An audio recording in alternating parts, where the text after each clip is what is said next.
The freshman class of the 117th Congress has been given the lay of the land with a surge of conservative women setting up office in Washington. In fact, doubling their numbers amid a presidential election upset. We'd like to welcome back one of those Republicans from Charleston's 1st Congressional District, Congresswoman-elect Nancy Mace. Thank you so much for joining us.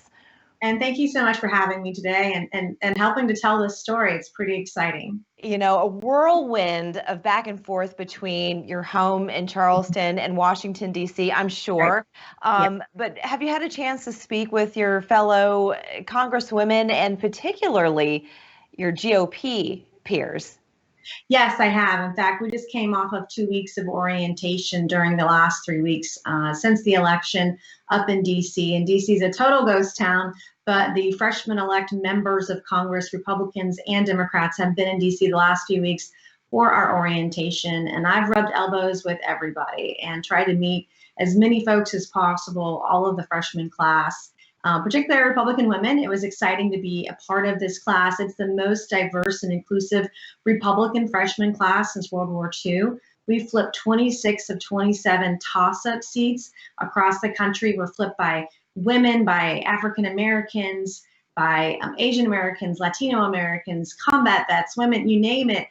We had a pretty remarkable year this year, but my message to everyone out there is that we can't stop now. We got to do it again in 2 years. What does that tell the American public that you've doubled your numbers as Republican women in Congress?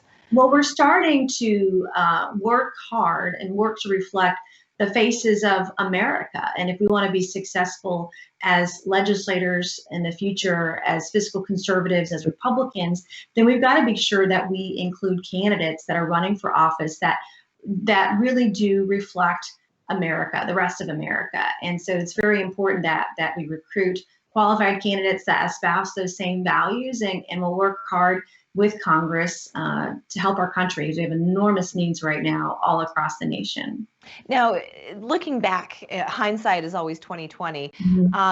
When you were running against Joe Cunningham in this last election, what did you know? Did you have a sense in the pit of your stomach that you were going to win this election? What kind of hurdles did you feel like you were facing to represent Charleston's 1st Congressional District? I did have a sense that we were going to win, and my surprise was how close the race was coming down to at the end of the line. We knew going into it that we had a very razor-thin margin going into the election, and so it wasn't a surprise to us that we won. And I won by more votes than I thought I was going to, because we knew going into it was just such a thin margin. It was really going to be dependent upon who turned out this election cycle. And so we worked very hard. We were slightly outspent entirely during the last year and a half, but we really brought it home in the end in the last 4 to 6 weeks, which is when the races really heat up and when people are starting to pay attention. And we just outworked my opponent. And I'm going to do the same thing in Congress as I did in my campaign. It's just work extremely hard. I'm going to go to DC. I'm going to do my job. I'm going to work hard. I'm going to come home and I'm going to be in the district. I'm raising my family here in the Lowcountry. It's very important. My loyalty lies here to the Lowcountry and not to anybody in DC. And I think that's a message that a lot of people will hear and hope that for the next 2 years that they are represented. And I want to ask you in what way you're going to be representing Charlestonians, people within your district, and South Carolina in general. But what do you think it was that took you over that razor thin margin? What do you think it was that you spoke to the American people? They said, this is going to be our next Congresswoman. Well, being a truly independent voice, and my record as a state lawmaker over the last 3 years, suffice to say, really reflected the values of the Lowcountry. I'm fiscally conservative, I'm a conservationist, and when I have gone against the grain, it's typically been against members of my own party. And that's what people want. They want to know that their voices are going to be heard, that their representative is going to work hard for them, and is going to be an independent voice, regardless of political affiliation. That's really important because the values that we espouse here in the Lowcountry are very different than other parts of the state and even the country even. And I've seen that during orientation as well, is that we just have a unique voice and we want the person in DC representing us to share those values. And I did it as a state lawmaker, and I'm going to continue to do it in Congress, and I'm honored for the opportunity and for the task and job ahead. So with just about 30 seconds left at the next 2 years, how do you plan on representing everyone from Charleston on down to Hilton Head, which is the first congressional district, but as well as South Carolina in general? Yeah. Well, the biggest issues that we heard about on the campaign trail were about jobs and the economy. South Carolina is far ahead of other states around the country right now. Our unemployment rate is 4.1%.